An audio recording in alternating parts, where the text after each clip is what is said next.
এবারে ছোট্ট করে গোপাল পুজো হচ্ছে, খুব একটা বড় করা হয়নি। এখানে দেখছো কত রকমের ফুল, শিউলি ফুল টুল আছে, টগর ফুল, গোলাপ ফুল, হলুদ ফুল, পদ্ম ফুল। এমনিতে আমি অল্প করেই করেছি। এটা তালের চুষি করেছি। তাহলে তোমরা যেটা দেখাচ্ছ কাকিমারা মারা সব মাসিমারা দেখাচ্ছে সেগুলোই আমি দেখে করেছি। এটা তালের বড়া, রস বড়া বলে যেটা, সেটা করেছি। এটা হচ্ছে মিষ্টি সুজি করেছি। আর এখানে এই যে 5 রকমের মিষ্টি, তালের বড়া, জিলিপি, ক্ষীর, এই যে পায়েস, এটা দই, এখানে কি মালাই নাকি মাখন দেয় সেগুলো দিয়েছি। আর এরকম ফল, এখানে তো ছোলা মটর ওইগুলো দেয় না। আবার এখানে বাটিতে মাখন দিয়ে পুজো করেছি।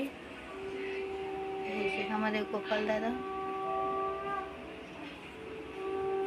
দেখো কত ফুল টুল দিয়ে সাজানো হয়ে গেছে। দিদি পুজো করবে এবার। তারপরে আমাদের দোল্লায় বসবেন উনি। এই যে দোল্লা এসছে, এই যে দোল্লায় বসবে।